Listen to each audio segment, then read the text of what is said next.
Guys, this is Chris Williamson over at Dye Precision here at Gearbox Extravaganza 2015. Got the new Rotor R2 here. I'm going to walk you through a quick couple of features, probably the highlights of the differences between the original Rotor and the R2 and most other hoppers on the market. One of the coolest things on the top of the list is the quick release lid. You simply slide the button, lid releases. To put it back in, all you do is relocate it and it goes back in with a snap. To adjust the capacity from about 2 to 205 to 260 to 265, you simply slide the back button, pull up, your rotor goes to 260, 265. You got a 15% larger opening on the top of the shell. Overall, the hopper is about an ounce and a half lighter than the original rotor, and slightly lower profile in the closed position than the original rotor as well. To remove the top shell, all you do is take the slide and go to the right, slide up. From there, you'll take your two lock tabs, slide these into the back position so that the floor is no longer locked. Slide that up. Set that to the side. One cool thing that we've done is we've added an internal finger here on the rotor center arm that basically doesn't allow soft or add around paint to get in and jam your hopper. So that's a new improvement for R2. If you're familiar with rotor internals, they're virtually the same. One of the cool features about an R2 is they also have an auto recount or a reload alert system. What that does is it allows us to count the cycles on the rotor center arm and basically alert you at 110 and 160 rounds with an audible beep. From there, you've got a completely reconfigured gearbox. It's a lot slimmer and flatter. To reinstall the gearbox, you simply do like what you've done in your rotor for years. Can I pull that finger out so we get a close up? A little finger out. Correct, yeah, if you want to use that to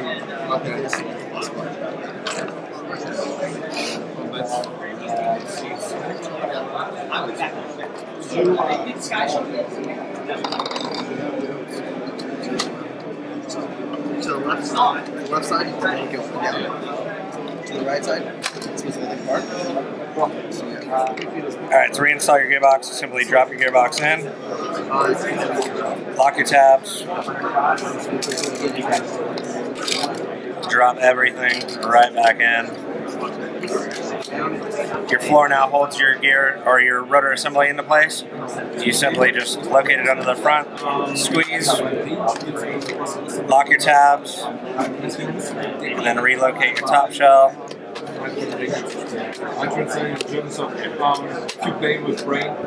That's the R2 from Dye. Thanks guys for stopping by. What's up guys, it's Aaron from PaintballMinnesota.com here. What we've got for you today is a quick preview of the new Dye Rotor 2 or R2 loader.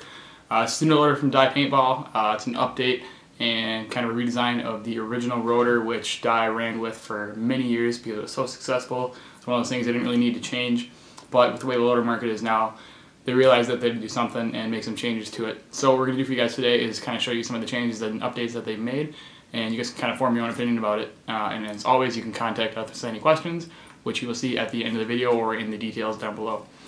First things first, it's got a much larger lid and opening for the loader itself. So now it's much larger, say like the Virtue Spire or the Empire Z2. So you're not going to worry about lining your pot up just right. You can get close and get most of the paint in there, unlike the prior rotor. The next thing you'll notice is if you look at the lid, there is a slider right there, and what that does is it lets you easily remove the lid from the top shell. Now the nice thing about that is you don't have to worry about fussing with any screws or anything like that, or sliding out a pin and then worrying about losing a spring and getting really frustrated because then you don't want to use speed fit anymore, so you want to put the lid back on because it's raining. It's nice and quick now. They streamlined it, so it's super simple. All you need to do is then line the spring back up and then push the tabs back into place, and then you're good to go. If you look at the rear of the loader, there is a slider. You slide it one way for the increase in capacity and the other way to remove the top shell itself. And then on the bottom, there are two buttons. There's the power button right there, and then there's also the shot counter reset button. So what you do is you tap that when you reload, and then that resets the timer on the board itself, so it knows when it spins for a certain amount of time that you've shot X amount of shots, they'll warn you. When you shot about 110 shots, it'll beep twice along with this blinking red. It'll beep 3 times when you shot about 160 shots. Again, all you need to do is just do a quick tap on that and it resets it. So now what we'll do is first slide this to increase the capacity. So just slide it over and lift up. So now it's a roughly 260 ball capacity loader.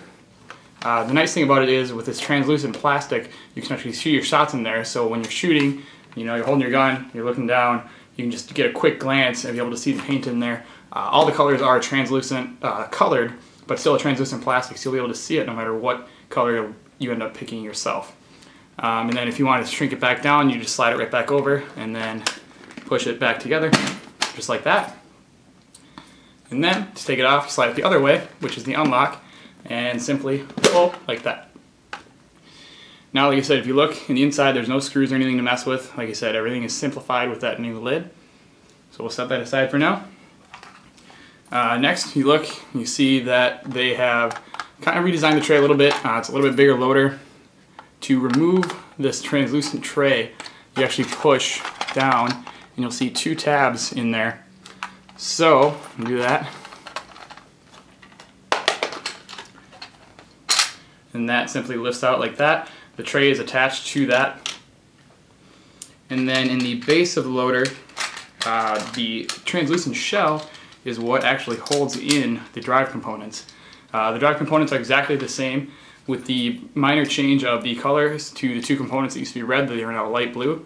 And then if you actually look at the feeding arm itself, they have introduced a small little tooth there, as I'm going to call it. And what that's going to do is that's going to prevent non-round paint from cluttering up your stack and creating jams. So hopefully it should allow for a smoother operation of the loader itself overall. The next thing you'll see is the modified gearbox. All you do to get this out is slide up on the 2 red brackets there and slide them out of the way. Like so. And then, as always, just simply lift out. Now you'll notice, okay, so we removed the drive components from the loader itself, so now all that's left is the battery tray, the gearbox, and the motor. So now, just like with the previous rotor, all you need to do is simply reach in and lift out. The one thing that's really cool though is now you don't have to worry about that button coming out. Both buttons are retained in the shell, so you don't have to worry about those coming out on you. Like you see, I shake it here, nothing's coming out. It's one less thing you got to worry about losing, which I personally like. I know I had the button fall out a few times, and when you're at a field and you're in the thicker grass, it's kind of a pain to find. So it's nice that they thought of that. And then looking at the new gearbox here, you said it's still a 3 AA operation, which is nice and simple. The power button on the back, as well as the shot counter reset below that. And then if you look on the bottom, there are 2 dip switches, which are going to control your adjustability for your shot counter adjustments, which you can read in the manual or check up on the Dye website to get more info on that. But that's basically it, guys. The loader itself does go back together. Pretty simple. If you've ever taken one apart, you know what I mean. Doesn't take too long to do. So you put the thing back, put the gearbox back in, make sure that your unjam trigger still works. Drop the drive components back into place after you lock in the tabs.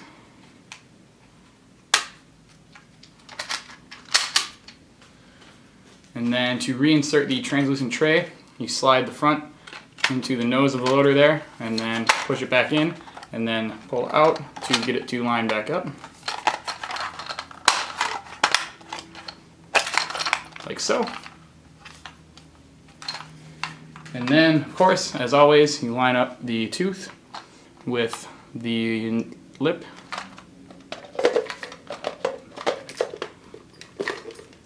And then to get this back on, you slide it into the unlock position and then push down on one of the sides in over the shell.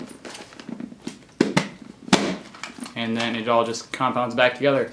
And then when you close this lid back together, guys, that switch does center itself. So there is some light tension springs on there, so it'll go back into its own place. So that is the Dye R2 or Rotor 2. As always, if you guys have any questions, check the information in the bottom of the video here. You contact us if you want to order one or if you want to ask us about it. We'd be more than happy to help you out. Thanks for watching.